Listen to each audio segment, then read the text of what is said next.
پتھر کا دل لے کر آئی تھی، کبھی اس کی آنکھوں میں اس جذبے، اس التفات کی رمق تک نظر نہ آئی جس کی آرزو نے میرے ننھے سے دل میں آگ لگا رکھی تھی۔ بالآخر میں نے اپنے استعداد کے مطابق خوبصورت ترین الفاظ جمع کر کے اس کے نام ایک خط لکھا۔ دل ہی دل میں نہ جانے کتنے دن تک میں اس خط کی ترتیب تالیف میں مصروف رہا، اور جب لکھنے بیٹھا تو میرا خیال تھا کہ خط بہت لمبا ہو جائے گا، لیکن کاپی کا ایک صفحہ پورا ہوتے ہی ذخیرہ الفاظ ختم ہو گیا، اس لیے اسی پر اکتفا کرنا پڑا۔ خط کے اصل الفاظ تو مجھے یاد نہیں، لیکن یہ یقین سے کہہ سکتا ہوں کہ ویسا خط میں اب نہیں لکھ سکتا، اس لیے کہ محبت کے اظہار میں سچائی، خلوص اور لگن کی خوشبو صرف ایک بار ہی آتی ہے، باقی سب لفاظیاں ہوتی ہیں، افسانے ہوتے ہیں، منافقت اور خود فریبی ہوتی ہے۔ وہ میری پہلی محبت تھی اور پہلا محبت نامہ، تبھی تو اس میں سچائی کی خوشبو تھی۔ خالی خط بھیجنا مجھے آداب محبت کے کچھ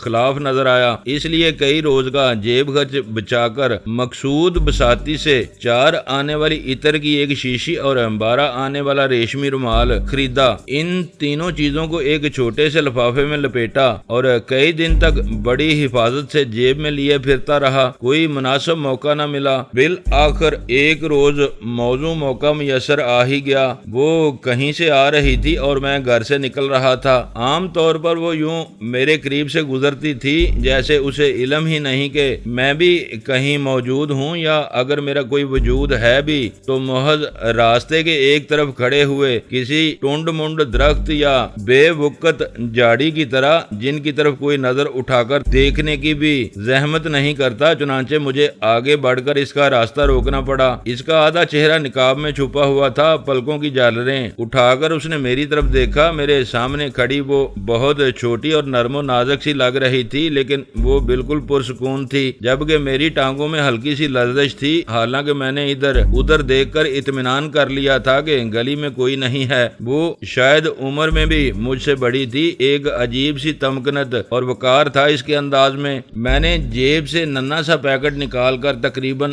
زبردستی اس کے نازک اور گداز ہاتھ میں تھماتے ہوئے کہا، آپ کی ایک امانت تھی میرے پاس، اور فوراً ہی میں ڈگمگاتے قدموں سے آگے بڑھتا چلا گیا۔ گلی کے سرے پر پہنچ کر بھی مجھے مڑ کر یہ دیکھنے کی جرت نہیں ہوئی کہ اس نے پیکٹ ہاتھ میں ہی رکھا ہے یا پھینک دیا ہے، وہ وہیں کھڑی ہے یا اپنے گھر میں داخل ہو چکی ہے۔ خط میں نے اسے جواب مجھ تک پہنچانے کا طریقہ بھی بتا دیا تھا، چنانچہ اس دن کے بعد جواب کا انتظار شروع ہو گیا۔ پہلے دن تو اندیشوں ہی نے دہلائے رکھا کہ کہیں خط اس نے پڑھنے کے بعد اپنے باپ کو نہ دے دیا ہو، جو شاید لاٹھی لے کر ہمارے گھر آ جائے۔ آدمی گو کہ وہ دان پان ہی تھا، مگر غصے کا تیز لگتا تھا۔ پھر اندیشہ محسوس ہوتا کہ میرا بھی راجو والا ہی انجام نہ ہو کہ لڑکی میرا خط واپس میرے منہ پر دے مارے، مگر کچھ نہیں ہوا اور نہ ہی کوئی جواب دیا۔ میں نے ایک بار پھر کاغذ پر رکھ دیا ہے کلیجہ نکال کے قسم کا خط لکھا،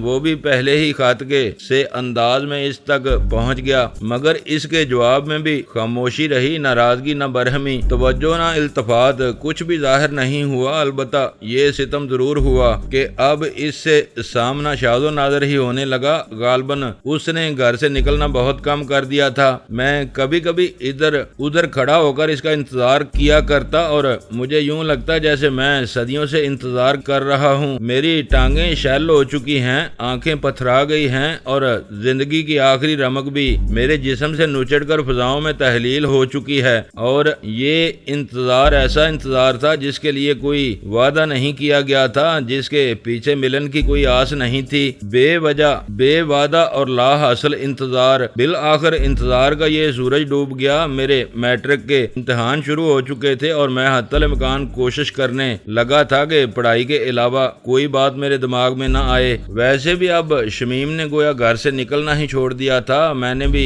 اس کے تصور کو دل کے نہاں خانے میں دھکیل کر اس پر فراموشی کا کفل ڈال دیا۔ میرا خیال تھا کہ یہی تشنگی، ناکامی اور محرومی میرے عشق کا انجام ہے، اور میں نے اس پر صبر کر لیا تھا۔ میٹرک میں نے 2nd ڈویژن میں پاس کر لیا تو ابا جی کو شوق چڑھا کہ وہ مجھے مزید اعلیٰ تعلیم دلوائیں گے۔ انہیں بھی احساس ہو چکا تھا کہ اب زمانہ بدلتا جا رہا تھا، میٹرک کی کوئی خاص قدر نہیں رہی تھی، اور انہیں یہ بھی پتہ چل چکا تھا کہ کلرک کلرکی کوئی بہت اونچا قسم کا عہدہ نہیں ہوتا، بلکہ کلرکی سے آگے جہاں اور بھی ہیں دوسرے وہ اپنے ہم عصروں کے بچوں کو بھی کالج میں داخلہ لینے کی تیاریاں کرتے دیکھ رہے تھے۔ چنانچہ میں بھی ان کے اصرار پر معلومات وغیرہ کے لیے سیالکوٹ چلا گیا۔ جب میں نے خرچ وغیرہ کا حساب لا کر ان کے سامنے رکھا تو وہ چپ سے ہو گئے۔ اس زمانے میں بھی گو کہ تعلیم بہت سستی تھی، لیکن ہم جیسے لوگوں کے لیے 30-40 روپے مہینے کا خرچ بھی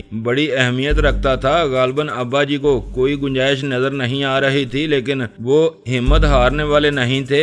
گول میز تو چونکہ گھر میں دستیاب نہیں تھی، اس لیے اس رات انہوں نے چارپائی اور موڑا کانفرنس بلائی، جس میں دونوں چچا اور ان کی بیگمات شریک تھیں۔ ابا جی نے مسئلہ ان کے سامنے رکھ کر لڑکے کو تعلیم ہر حال میں دلانی ہے اور اس کے لیے انہیں بھائیوں اور بھابھیوں کے تعاون کی ضرورت ہے۔ چاروں شرکائے کانفرنس نے منہ بنا کر باری باری یہی جواب دیا، ہم تو اپنے بچوں میں سے کسی کو تعلیم نہیں دلا سکے، تمہارے بچے کے لیے کیا تعاون کریں۔ ابا جی اپنا سا منہ لے کر رہ گئے۔ کانفرنس یوں ہی ختم ہو گئی اور اس رات ابا جی معمول سے کچھ پہلے ہی چادر میں منہ چھپا کر لیٹ گئے۔ دوسرے روز وہ کام پر سے واپس آئے تو ان کے چہرے پر گزشتہ روز کا سا اضملال نہیں تھا۔ میں اس وقت اپنی چارپائی کس رہا تھا جب انہوں نے میرا کندھا تھپکتے ہوئے کہا، تم فارم وغیرہ بھر کر رکھ لینا، داخلے کی تاریخ آنے سے پہلے میں تمہیں پیسے دے دوں گا، داخلہ ضرور لینا اور کتابیں وغیرہ بھی لے آنا، فکر کرنے کی کوئی ضرورت نہیں۔ معلوم نہیں وہ کس طرح بندوبست کر رہے تھے، اپنی جان کو کس طرح عذاب میں ڈال رہے تھے۔ میں نے چارپائی کی پٹی پر بیٹھتے ہوئے کہا، ابا آخر آپ مجھے تعلیم کیوں دلانا چاہتے ہیں؟ یہیں رہ کر یا پھر شہر جا کر چھوٹی موٹی نوکری تو میں اب بھی کر سکتا ہوں، اور ہم پر کوئی اتنے زیادہ بوجھ تو ہے نہیں کہ ہمیں بہت زیادہ کمائی کی ضرورت ہو۔ تم نہیں سمجھ سکتے بیٹا، انہوں نے پگڑی اتار کر کھچڑی بالوں میں انگلیاں پھیرتے ہوئے کہا، بات صرف کمائی کی ہی نہیں ہوتی، انسان کے کچھ خواب بھی ہوتے ہیں۔ تمنا ہے کہ روپیہ بھی تم ضرور کماؤ، لیکن ساتھ ہی کوئی مشہور اور بڑے آدمی بنو۔ روپیہ تو بہت سے لوگوں کے پاس ہے، لیکن وہ سب بڑے اور مشہور آدمی نہیں ہے نا۔ پھر جیسے ان کی نظر اپنے خوابوں کی بھول بھلائیوں میں بھٹکنے لگی، میرا جی چاہتا ہے کہ شہر میں تمہارا بڑا سا بنگلہ ہو، تمہاری بیوی کوئی پڑھی لکھی میم قسم کی عورت ہو، فصل آنے پر میں تم لوگوں کے لیے کچھ پیاز اور کبھی لہسن کی بوری یا پھر گنوں کا گٹھڑی لے کر آیا کروں، اور بنگلے کے باغیچے میں کھیلتے ہوئے میرے گول مٹول پوتے پوتیاں شور مچایا کریں، دادا جی آ گئے، دادا جی آ گئے، پھر وہ دوڑ کر میری ٹانگوں سے چمٹ جایا کریں۔ ابا جی کے چہرے پر اس مسرت آ گئی تصور سے سرخی سی آ گئی، ان کی آنکھیں دور ہوا میں نہ جانے کیا دیکھ رہی تھی۔ میں نے شرمانے کی کوشش کی، لیکن کوئی خاص کامیابی نہ ہوئی۔ میں نے دھیمے سی آواز میں کہا، ابا جی اگر میں بڑا اور امیر آدمی بن گیا اور شہر میں میرا بنگلہ ہوا تو کیا آپ میرے ساتھ نہیں رہا کریں گے؟ آپ بھلا پھر کس طرح لہسن پیاز کی بوری یا گنوں کی گٹھڑی لے کر آیا کریں گے؟ نہیں بیٹا، ابا نے سر کھجاتے ہوئے کہا، میں تو بالکل سیدھا سا دیہاتی سا آدمی ہوں، میں بھلا بنگلے میں رہتا کہاں اچھا لگوں گا، میں تو یہیں رہا کروں گا، بس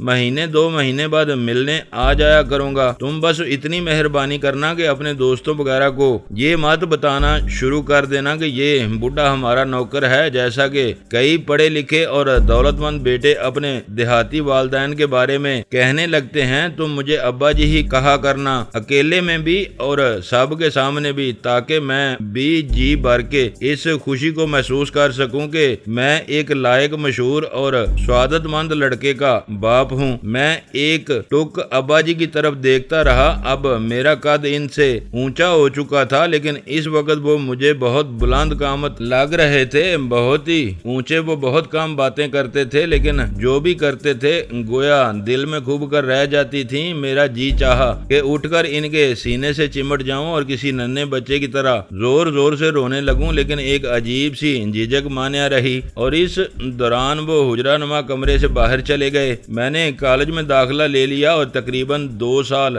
غیر محسوس سے انداز میں گزر گئے۔ ان 2 برسوں میں زندگی میں کوئی خاص تلاطم نہ آیا، کوئی غیر معمولی واقعہ پیش نہیں آیا، تقریباً وہی پہلے سے معمولات رہے، وہی صورتیں دکھائی دیتی رہیں۔ ایک چھوٹا سا اتفاق یہ ضرور پیش آیا کہ اس دوران مجھے ایک بار پھر لاہور کا چکر لگانا پڑا۔ بدقسمتی دوستی سے۔ اس بار راجو میرے ساتھ تھا، وہ اصرار کرنے لگا کہ اسٹوڈیوز کی سیر ضرور کی جائے۔ مجھے یاد تھا کہ میں اس کے سامنے خاصی گپیں ہانک چکا ہوں، اس لیے میں نے اسے ٹالنے کی بہت کوشش کی، مگر وہ نہ مانا۔ انسان کے مقدر میں جو ذلت ہوتی ہے وہ تو اٹھانی ہی پڑتی ہے، چنانچہ ہمیں بھی اٹھانی پڑی۔ سیر تو ہم باری ایونیو اور شاہ نور اسٹوڈیو کی کر آئے، لیکن چوکی داروں کے ہاتھوں خاصا ذلیل ہونا پڑا۔ شاہ نور میں تو ہم نادانستگی میں ایک سیٹ پر بھی جا پہنچے، جہاں چند منٹ تو ہم شمیم آرا پر ایک گانا پکچرائز ہوتے دیکھتے رہے۔ پھر ہوا یہ کہ فرش پر رکھے ہوئے بڑے بڑے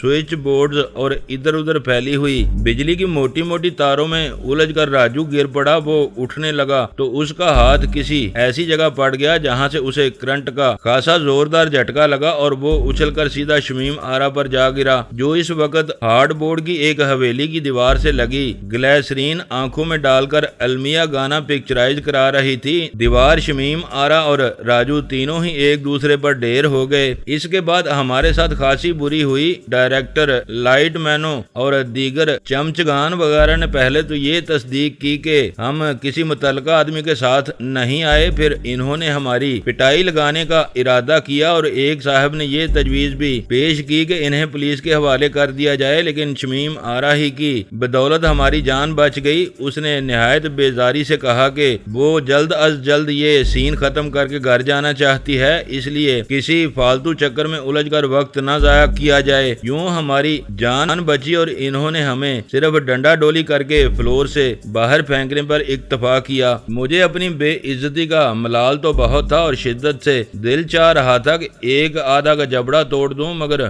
پولیس کا سن کر میں اندر ہی اندر کچھ سکڑ تھا گیا تھا۔ ہمارا تو لاہور میں کوئی جاننے والا بھی نہیں تھا۔ میں تو یہی سوچ کر خدا کا شکر ادا کر رہا تھا کہ راجو کے لیے کرنٹ کا جھٹکا جان لیوا ثابت نہیں ہوا تھا، ورنہ میں راجو کی لاش لے کر کس منہ سے گھر واپس جاتا۔ لیکن راجو نے اس پہلو پر سوچا تک نہیں تھا۔ وہ تو باہر آ کر میرا مذاق اڑانے لگا تھا۔ وہ مجھے وہ باتیں یاد دلا رہا تھا جو میں نے پچھلی مرتبہ لاہور سے جانے کے بعد اسے سنائی تھی۔ دوستو، ویڈیو کو لائک ضرور کر دیا کریں۔ ISI پاک آرمی زندہ باد، پاکستان پائندہ باد۔ معزز ناظرین، اپنا خیال رکھیے گا اور اپنے اس چینل کا بھی شکریہ۔